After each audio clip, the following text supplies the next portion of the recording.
Good evening, everyone, and hello, students.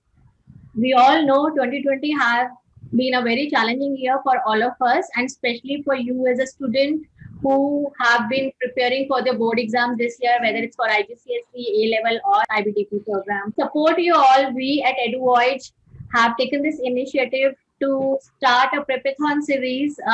Where I will be inviting the senior faculties of EduVoyage who can guide you, who can help you in the last minute, like, to give you some tips and tricks so you can plan your subject in the most efficient manner, and surely it will help you all to boost your grades.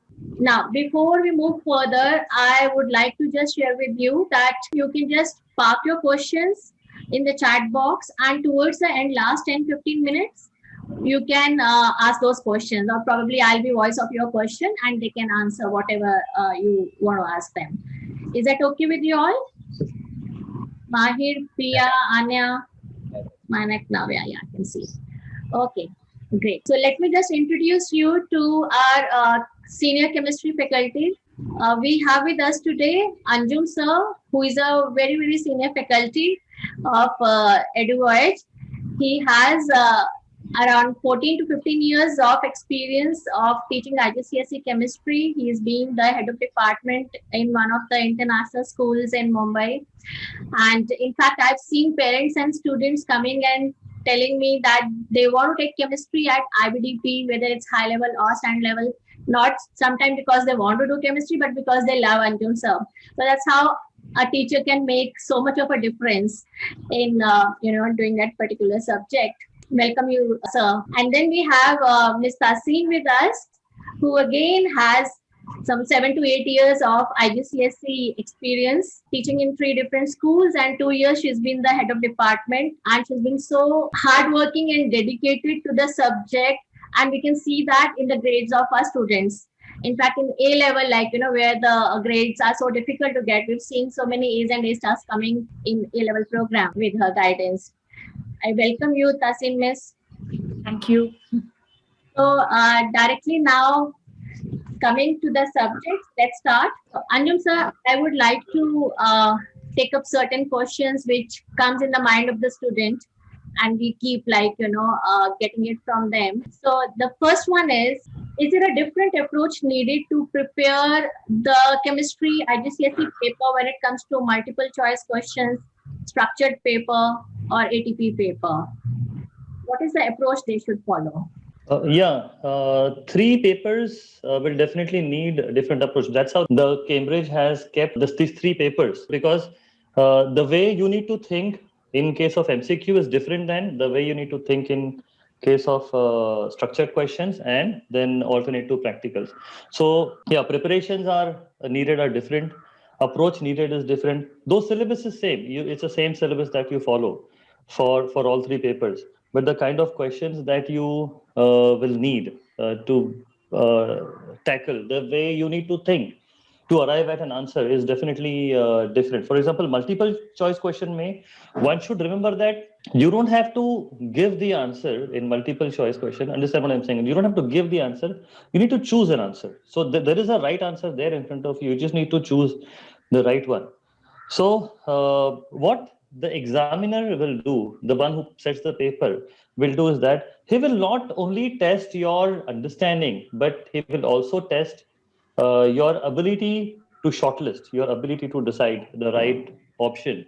Often it happens that, for example, there is some calculations involved to arrive at an answer, and the examiner, their experience, they know that student might make this mistake, and this is a very common mistake. So what he will do is that they will keep one option for your wrong calculations also. So you will feel, oh, I arrived at this answer, and yeah, that answer is there, so that's the right answer. So you'll be very happy.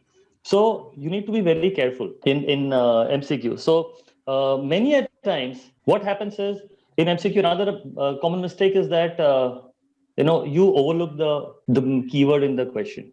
So if the question is which of the following is not correct, okay, and you don't take that not word seriously, and the first statement, A statement, you read, you go, oh, this is correct, take. No, that's wrong. Okay, the statement is valid, but that's not the right answer, because the question is asking which is not correct. So these are the mistakes that you will make. I haven't seen any student in my tenure that who has overcome these mistakes right in the beginning. It doesn't happen overnight. The examinable play with your psychology. So you need to take care of these things. Structured may, you need to give the answer. You need to show your working. How did you arrive at this answer? Also, you need to be careful about the keywords that they use, like the question that they use. A very common mistake that I will give an example here is that the word how, How. How. Now, in specifically in Indian English, we say when we ask, general common English, we communication, we say how. How, matlab, we actually mean in many times why. How, which means why, but in the question how means in what way. Okay, so if the question is how does the rate of reaction change over time, so you need to answer in what way the rate of reaction is changing over time. Students give the reason. They don't want the reason ke liye there is next part in the question, so next part is coming for that. Here you just need to say that rate of reaction is increasing with time, rate of reaction decreasing with time. That's all. So they will talk about because concentration decreases, so less frequent collisions, and so they're going behind the reasoning, but that's not the question is asking. Also, describe, justify, these are the words which mean different. Give reasons for your choice, define, etc. So in the Cambridge CIE syllabus file, there is one page where these words are given, and what does each word mean? That meaning is given. So it's very important that you go through those words. ATP again is a completely different approach, because it's a alternative to practicals. So you need to visualize that you're sitting in a virtual laboratory. Okay, so you do not have the real instruments, apparatus, chemicals in front of you, but you have pictures of them. You have the readings given to you in the form of pictures. Okay, so what you need to do is that the way you have processed the data, the way you have uh, written the data, noted down the readings. In case of the actual presence in the laboratory, the same thing you need to do. That's alternate to practice. So here you need lab skills.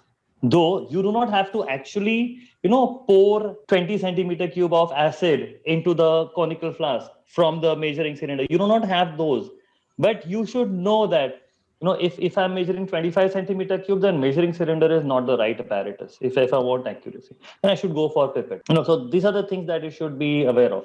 So alternate to practicals, they will check a different skill. Okay, so this is the way the three papers need different approach, and that's the reason why they have three different papers, because it's a different aspect of the same subject that they are testing. Hope that answers. Yeah, absolutely. Cambridge has designed the whole curriculum so beautifully that they test the skills of the child in different forms, whether MCQ, structured, or ATP. And as you rightly mentioned, sir, that word "not" in the sentence in MCQ makes so much of a difference. Some children don't read it carefully. And again, in structured, the command terms, whether it's describe, analyze, explain, define, Yeah. it's a very different way to write that particular answer as per the examiner's expectation. And there where the children need a lot of guidance. So basically, I understand, sir, in ATP, so unlike ICSE and CBSE board, they don't have any lab practical experience in sciences, in chemistry, for example. So ATP is the alternative to practical paper, but again, those skills are needed for them to understand and do the analysis. Yes.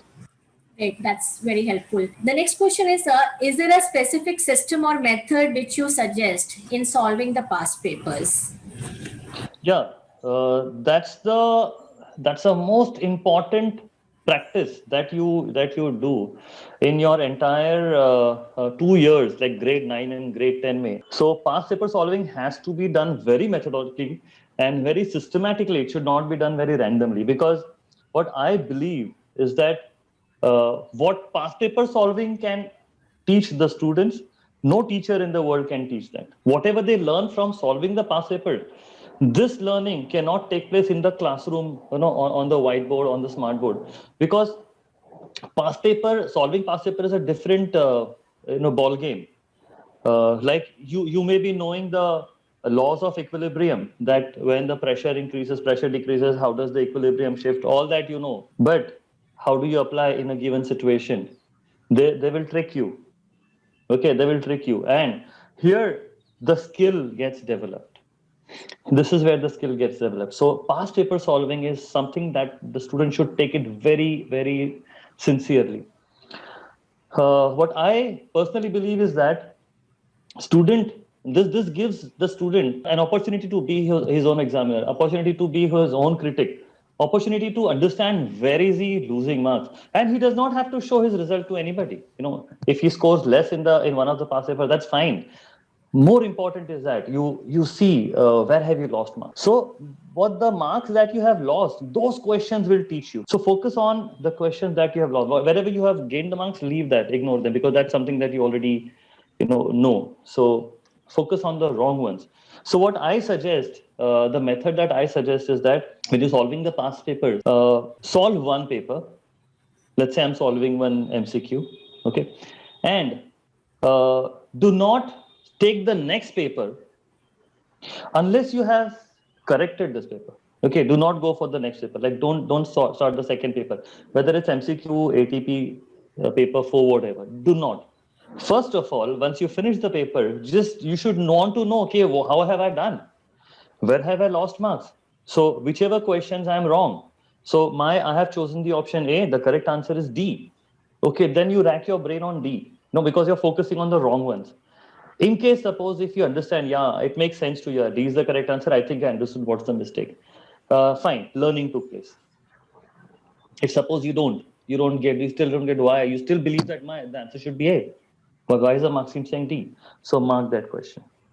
Because this is something that you have still not understood. So mark that question for the teacher, be it your school teacher, or any guidance any guide that you have, and any other help that you have, tuition teacher, etc.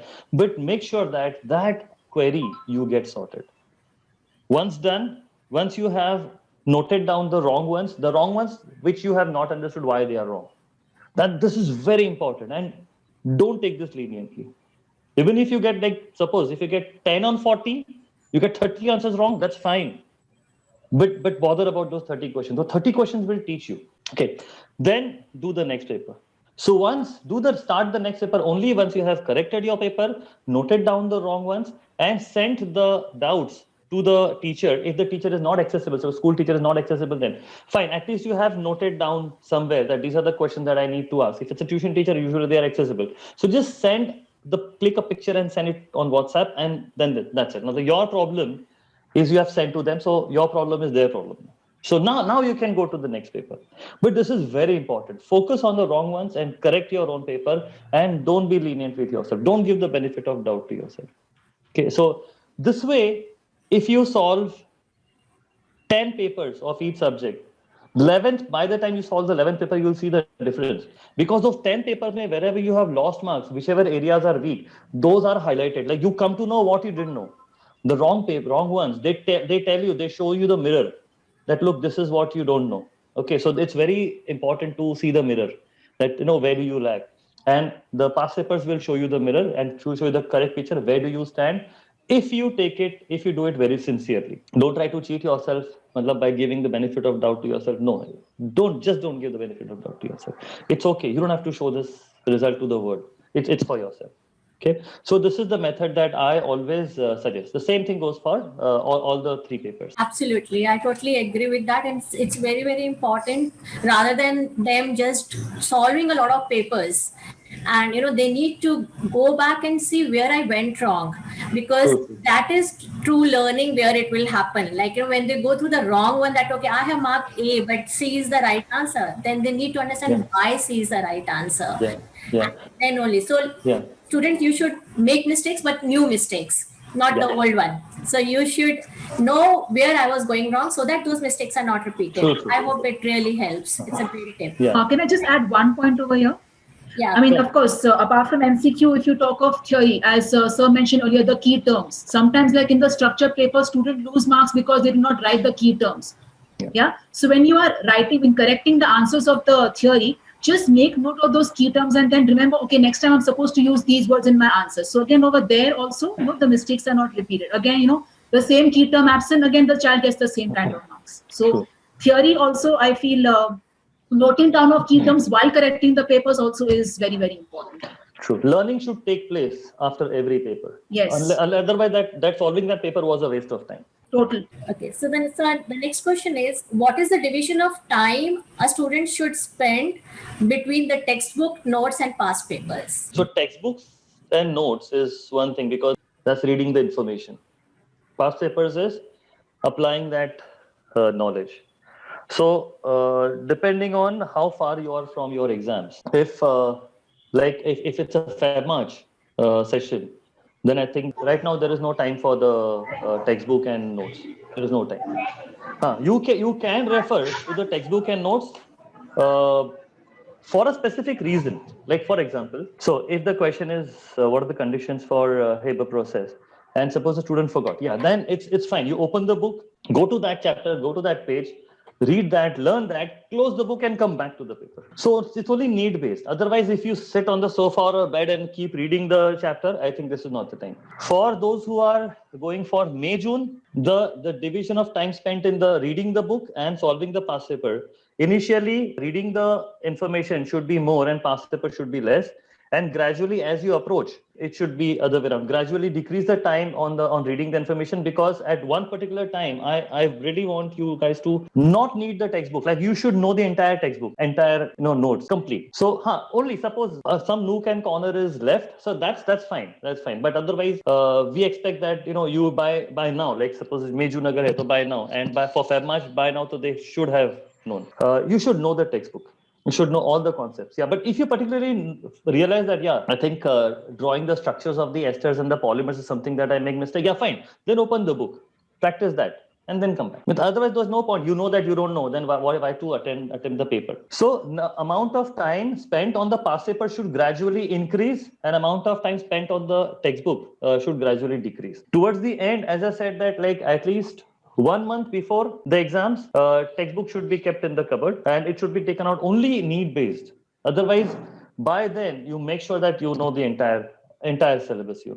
Yes. So next question is, which topic should be learned to be able to attempt ATP paper?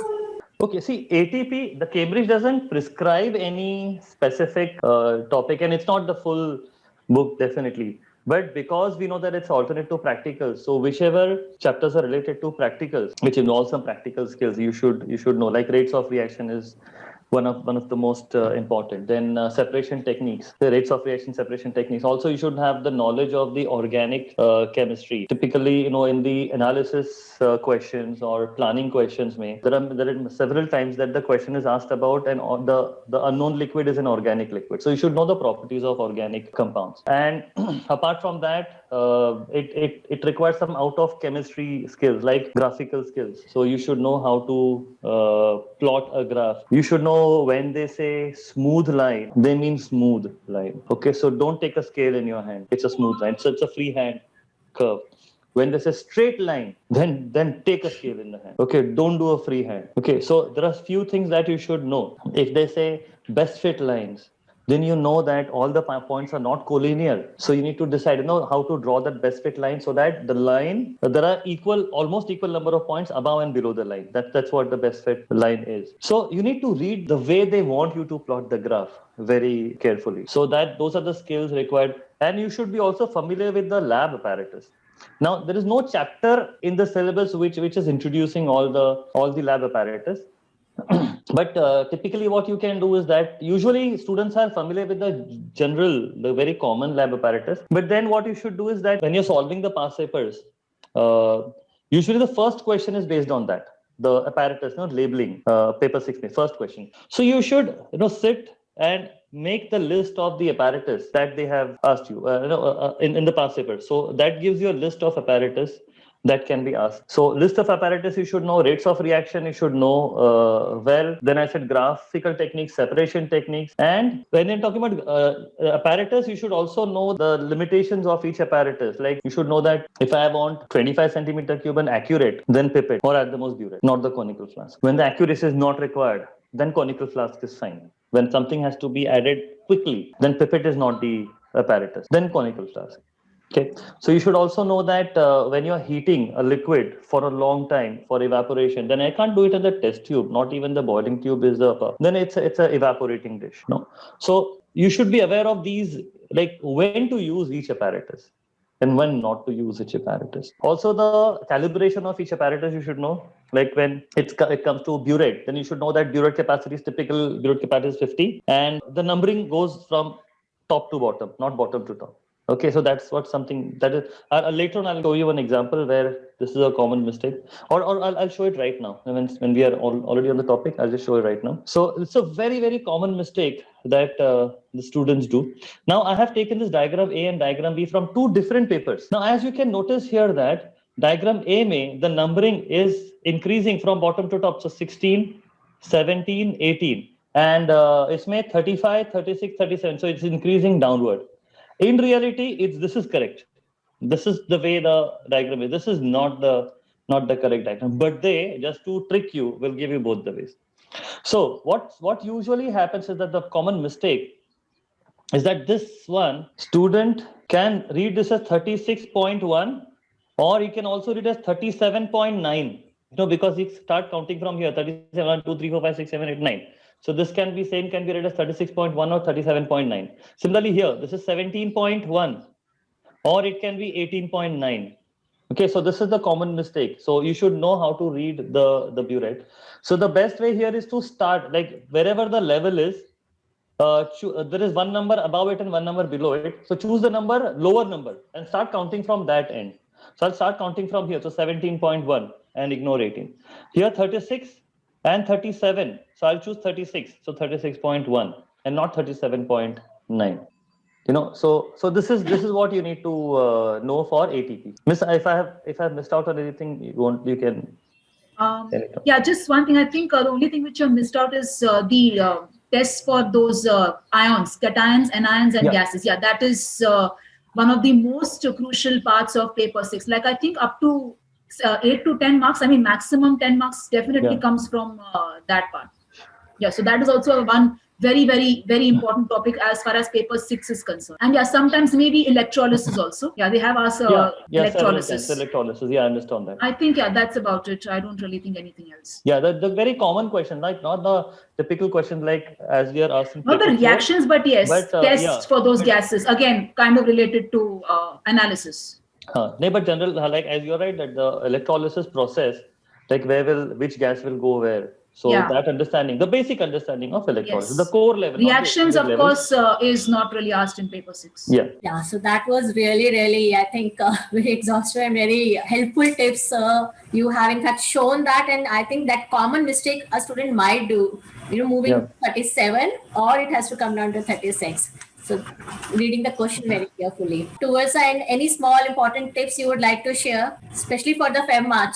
Yeah, I think, what often comes to my mind is students lose marks in plotting graph. And the one thing I missed explaining, I'll just show it on the whiteboard, that whenever the graph is asked, the students will plot the points correctly. Yeah, you get the marks here. And then often there is one point which is incorrect. Like here it's this point. When you are asked to plot a graph, please do not follow this point. This is the anomaly.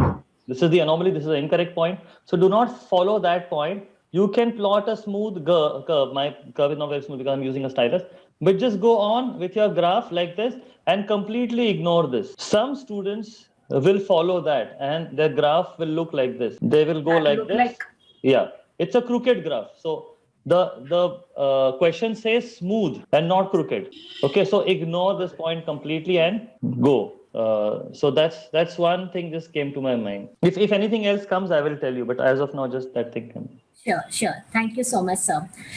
So, Tasin Miss, I have a few questions for you as well. So, the question is, should I revise from my textbook, teacher's notes, or solve papers 1-2 days prior to the exam? Okay, Anjum sir has discussed about how much time to dedicate for past papers and how much time to dedicate for textbooks or the teacher's notes. And as the number of days go by, yes, the textbook dependence has to decrease and the amount of past papers has to increase.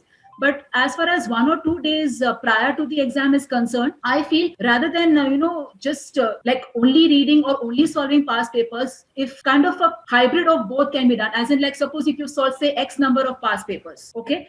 And in those past papers, you try to review that, okay, exactly where have I lost all those marks in all this time that I have solved? Like whatever, say you have solved 10 past papers, let's say 10 MCQs, like say 1 or 2 days before your MCQ paper. If earlier you have already solved, like say 10 MCQ papers of like say 10 years. So in those 10 MCQs, exactly in which topics have you lost those marks, in which concept more precisely you have lost your marks. You have to be a little more precise over there. Why? So that you don't have to sit and study the entire topic. Like say, for example, in acid bases salts, there are so many different concepts out there. But rather than studying the entire chapter, exactly in which concept of acid base salts have you lost that marks, if you're able to analyze, that will be better. So you only go back to again the textbook or your teachers know whatever it is, just go through that concept. And in case if you're still not able to understand, then of course ASAP or as soon as possible you get in touch with your teacher, and like in short time just get all those doubts clarified. Like a small short 1 hour session I think should be more than enough with your teacher, in case if you have a couple of doubts which you still have with you. But I feel last minute revision should be like very short, concise and precise. I feel like exactly where, in which particular concept that part should be targeted rather than a particular topic, because you will not have time to go through the entire syllabus just 1 or 2 days prior. If sir has anything to say. You're right. Because often it happens that some mistake that you had made many months ago and you had learned at that time, but you tend to forget. So it's better to have a recap of that. Yeah. So you That should will really refresh in your study learning. those concepts, right? Yeah, Like only those refreshing. particular concepts 1 day prior. Absolutely. It has to be a quick revision towards the end. Otherwise, it will become too overwhelming for the child to. Otherwise, it's like even 24 hours of the day is not enough. Yeah. And at such point of time, it's very important, like, the amount of rest, that mental relaxation and all, it has to be there. And as far as chemistry is concerned, we all know students are always having that anxiety. Chemistry, matlab, are baap re. It's always like that. Okay, Miss, before you go for the next question, something else came to my mind. So I'll take a half a minute. Okay. That,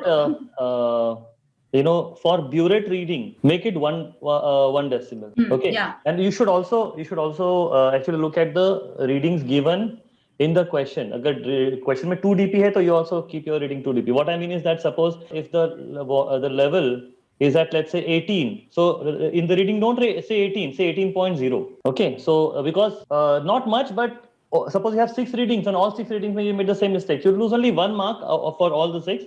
But you lose marks. You lose that mark. Why to lose that 1 mark also? So burette reading has to be 1 dp. And you check the rest of the question. Usme agar 2 dp gaya, to you also follow the same. That again reminds me about the mole calculations, right? Because I think there also you are supposed to follow significant figures. Significant. Like if your data is given in say 3 significant figures, your final answer is supposed to be also in that much time. Okay, great. Now, another question Tahsil Mein says that how much time a student should take to complete the paper so that he or she is able to recheck the answers?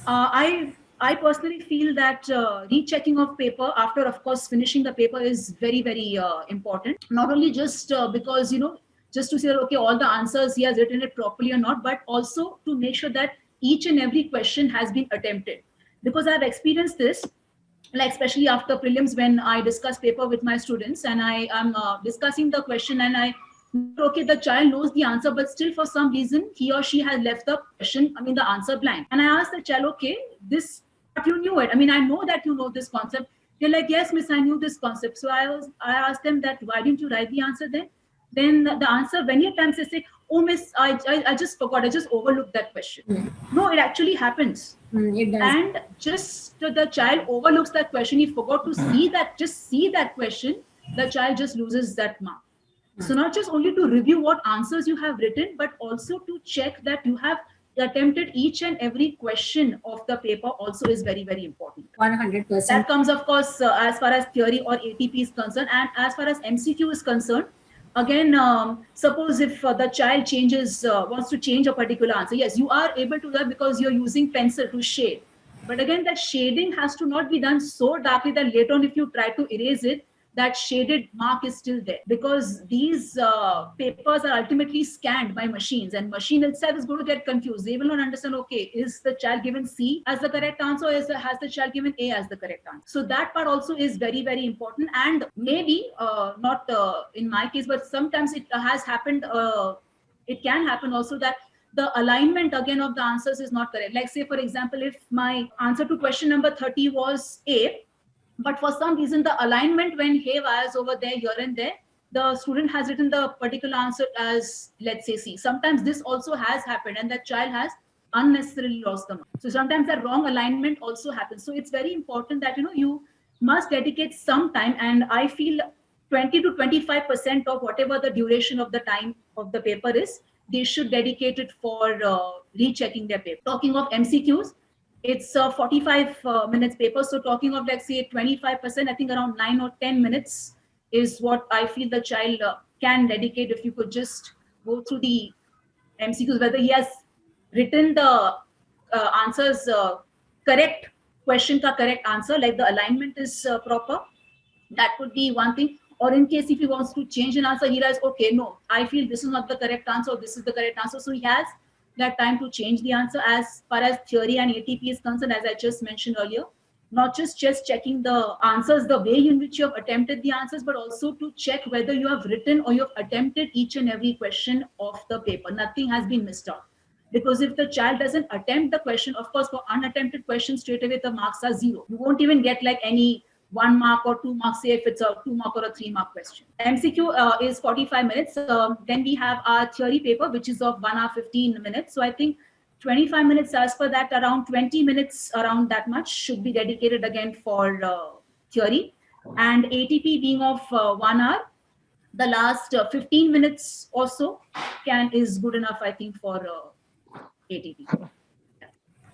Yeah, I would just want to add one thing. As Miss correctly said, that there should be sufficient time you should have at the end of the paper, and this comes with practice. So ideally, what I have seen is that like 45 minutes and 40 questions. So if you have solved sufficient past papers, trust me, at the end of the one day before, by the time your exam comes, you should be able to finish the entire paper in 25 minutes. And I'm not exaggerating. Okay, so you should be finishing 40 questions in 25 minutes. So you have good 20 minutes, or suppose worst to worst 30 minutes. Suppose if some questions are tricky, then 30 minutes. So you still have 15 minutes. So you must come to that level where you will be able to finish the paper in 30 minutes and keep those 15 minutes for rechecking. Again, for that, answering the questions of MCQ, like there are A, B, C, D answers there. So, and question number 1, 2, 3, and this paper it's an OCR paper, optical character recognition. So, what I suggest is that, suppose if I know the answer is B, I will just put a point here, and I'll just put a point here. This is C, this is A. And finally, at the end, I will just keep shading all. Because as Miss said that, alignment is wrong. Suppose 2 ka C, if I say 3C, then all the answers, all the answers will be wrong. Yes. So better not to shade it right now, because in case if I want to change it at the end, like I have 15 minutes, which is good enough. So at that time I can shade it. Okay, and shading, in case you're not doing that, if you're shading right in the beginning, then shade it with a very light hand. Okay, that's important. Or maybe alternatively, if you could use a scale, like a scale, because scale will have a proper alignment. So use a scale then every time, like question 1 done, okay, shaded, question 2 done, okay. So that you keep moving your scale downwards. That is also another alternative which you could use for as far as alignment is concerned. Yes, absolutely. I think that was a very helpful tip, because it's not just about reading the question carefully, but also rechecking at the end of paper if you have made any mistakes or not, and also to make sure that there is no question unattempted, because sometimes in a hurry they might miss 1 or 2 questions and they might not realize. And I think for that they need to be at a peaceful and calm mind in the examination hall, so that it works in that alignment also. So I think Ms. Tasin, it covers the next question, I suppose. How can I avoid too many cancellation of answers in the answer script? Anjum sir has in fact also covered some part of it, where he had spoken about underlining the key terms in the question itself. Like for example, which statement is not correct as far as MCQ is concerned. Many a times it happens in spite of the word not being in bold, still the children overlook it. So it's very important that you underline the key terms or the key instructions which are asked in the question before the child starts writing the answer. And yeah, with the calm and composed mind, of course, the child has to read. And talking of as far as ATP is concerned, I'm sure Anjum sir also must be agreeing with it. We have this graph based question or volumetric titration based question where the question actually is of 10 to 20 lines or almost a page, right, sir? So for writing those 2 or 3 lines, they don't want to waste so much time, in going through that entire page, which is, having those instructions or questions or whatever it is. That is often a habit I've seen in students, like they just turn that page and they start, filling the table or whatever, writing the answers. But they don't realize that for writing those 2-3 lines, it's very important that you have to go through that entire page, no matter how tiring it is or whatever it is. You have to have that habit of reading the question very, very, very carefully. The introduction part should not be missed, because there are a few details. Not at all. Students find it very boring. Which, on the basis of which you'll have a question again. Exactly. If you have not read that, you'll wonder why this question is there. And then again, you'll go back again and waste time. Exactly, and there you'll waste your time. So it's better that you read it in the first go. So again, aligned with time management also. They are interlinked. Yeah. Everything is interlinked. Okay. Before you go to the next question, one more thing I just came to in my mind. That when the question says, like in structured, give a word equation. Okay. Many a times mark scheme will accept a symbol equation and the word equation both. Okay. But I suggest that word matlab word. Okay. But if they say just the equation, they mean simple equation. They don't mean word equation. Correct. So make sure that you don't make that mistake. So when the word is not word equation, a word is not there. Like only equation is there. They mean symbol equation. As I said, reading the question very carefully. Sometimes they ask ionic equation and our kids write symbolic equations. Yeah. So the whole thing is like reading the question very, very carefully. So students sometimes also ask, if instead of writing the key term, I use words that have the same meaning as the key term, do I still score the marks for that answer? I personally feel that the students should be using the key term, because Cambridge again encourages, they emphasize the use of these scientific terms and terminologies. But sometimes in the mark scheme, they use a particular term known as OWTTE, which means or words to that effect. What that means actually is that if the child has explained that key term or that concept in his or own words and it's making sense, they still may score the marks. But again, may score the marks. I personally feel that it's important that you need to have those key terms. Sometimes no, the marks are actually for those particular words. Like 1 mark is actually if that word is there in your answer. If that word is missing in your answer, the child unfortunately or unnecessarily just loses out on his or her marks. That is where, and that is how they lose their marks primarily in theory as far as paper 4 is concerned.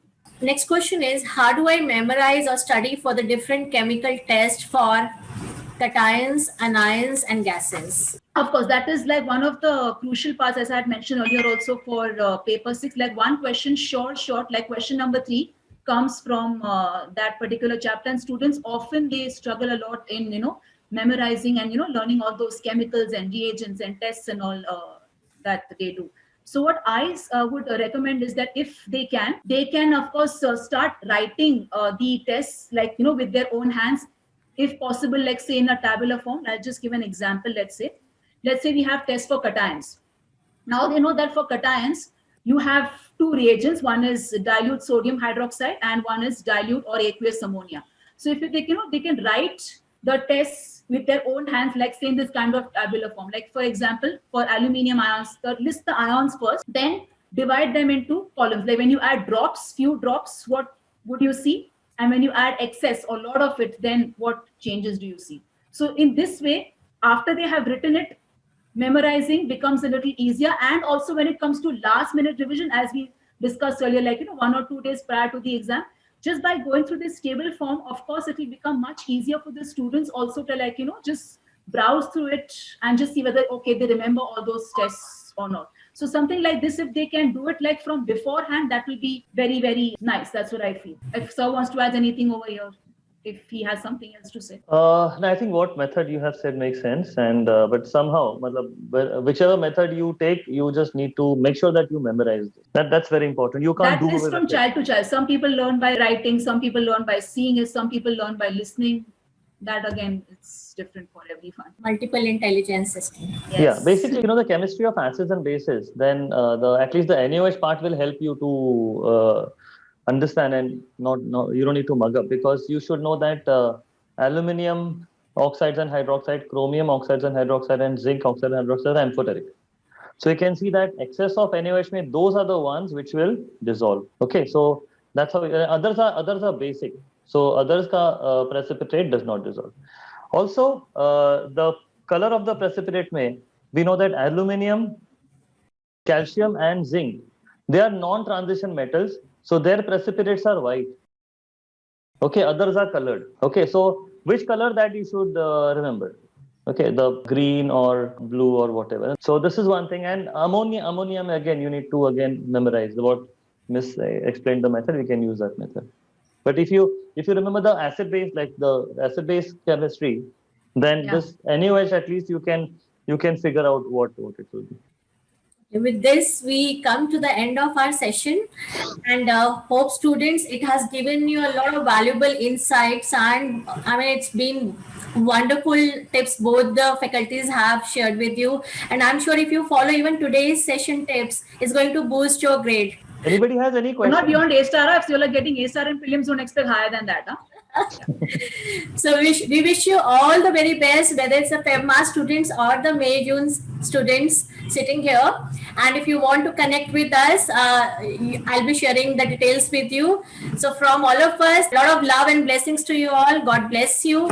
And now we open the forum for the students to ask any questions.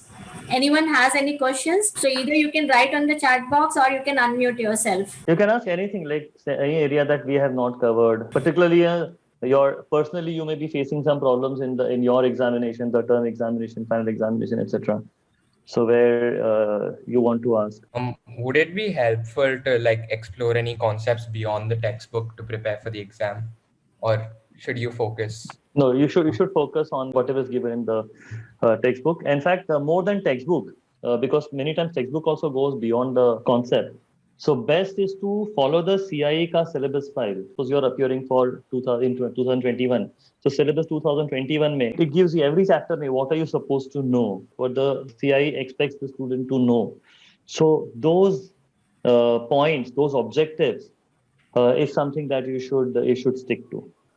Many examiners, I know that they don't refer to any textbook. Of course, when they set the question, they don't refer to any textbook. They refer to that syllabus file. That what is the student supposed to know? I will frame the statement according to what he's expected to know. So if you take example of organic chemistry, if you look at that file, I can also share the file with you. So in organic chemistry syllabus it is this one small point which I have always felt that that's a good example. Now these are the points. This is taken from the CIE syllabus file only. So here the student should know that methane is the main constituent of natural gas. Okay, that's all. And so this is one. I can give so many examples, but this is what students is supposed to know. And in the textbook, this point will be like in one nook and corner. You may even overlook that. But this is one point they bothered to list in the list of objectives. And in the MCQ and in the structured questions, you have question on that which is the main constituent of natural gas. Straightforward answer is methane. The answer is ready-made given in the objective file. So it's better to follow this, and whatever is not in this, you can safely ignore. Okay.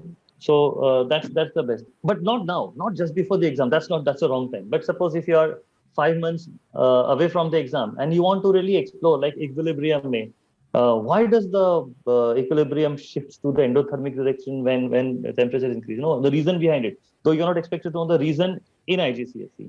That in case you take A level or IB, at that time you need to know, but not right now. So in case you want to explore that, that I would encourage that, but there is a time for that.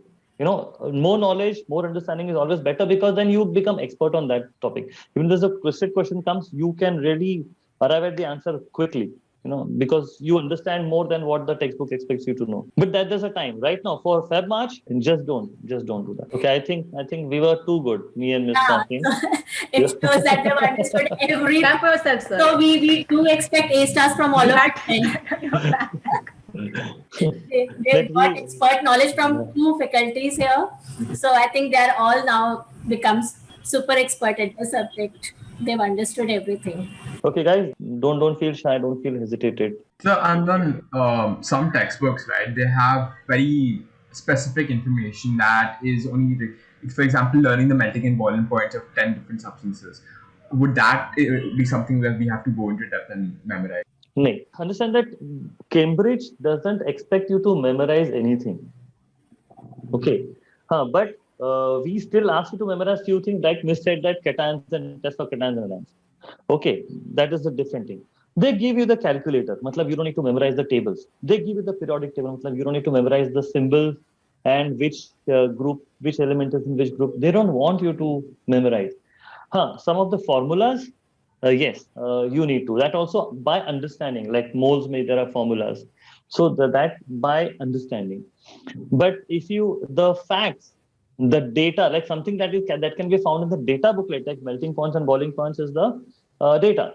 Data, they will never expect you to remember. They will provide you that in the question. Or maybe at the most for memorizing, I think the formulas for moles, I think. That's, I think, the only thing which they may have. A couple of them only. So memorizing is kept to a very minimum as far as Cambridge is concerned. Yeah, like in the fractionating tower, when you do the fractional distribution of crude oil, you don't need to remember the boiling point of each fraction.